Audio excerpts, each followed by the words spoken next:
porch, a piano in the living room, and a basketball hoop over the driveway. When we bought the house in 1975, Mom insisted on having a fireplace built in the family room.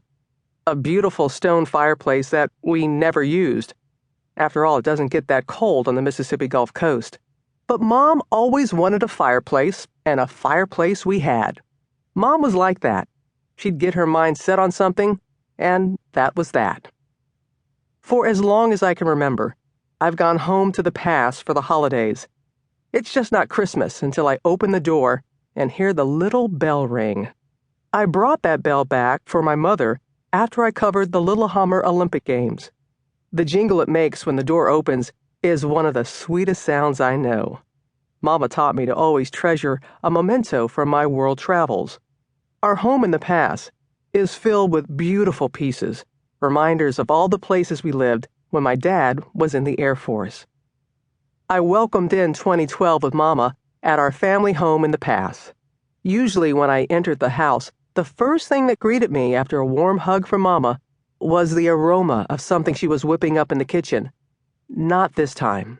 That was the first sign that Mama wasn't feeling well. She had battled illnesses for as long as I could remember. High blood pressure, heart disease, arthritis, and most recently, seizures.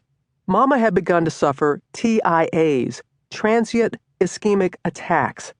That's when blood flow to part of the brain stops for a brief period of time. Mama would have stroke-like symptoms for an hour or two, but then, thankfully, return to normal. It was always so scary when that would happen. Mama wasn't the only one feeling ill. I was too. I didn't want to worry her, but I had been experiencing a bone-weary tiredness for a couple of months. I kept thinking I'd shake it off or that I would be feeling better soon. I'd been through worse, or so I thought at the time. Plus, I had the Oscars to get ready for the following month. For the past few years, I've been the host of the Oscars Red Carpet Live. It's like the pregame for Hollywood's biggest night. Lots of glitz, glamour, and movie stars. In 2012, I arrived in Los Angeles feeling a little more tired than usual. Covering the Oscars is exhausting. I usually fly out Friday after Good Morning America. I stay at the hotel that is attached to the theater where the Oscars are held. This makes it more convenient to go to rehearsals for the show. Plus, I don't have to worry about wrinkling my Oscar dress in the car. I just walk from my hotel room to the red carpet. That year, I flew out to LA a day early to do a story on Yanni Curry. Yanni was told he would never walk again. A freak accident in the ocean in 2006 left him paralyzed from the neck down. His then-girlfriend, Susan, told me the doctor looked her right in the eye and said, "You need to prepare for him never to walk again." Before the accident, the 6'4", 285-pound Curry was a star defensive tackle on the Georgetown University football team with NFL prospects. His friends gave him the nickname the General for his take-charge attitude. His spinal cord was fractured in 2 places. During the 2 months he was in intensive care, Yanni developed pneumonia and almost died twice.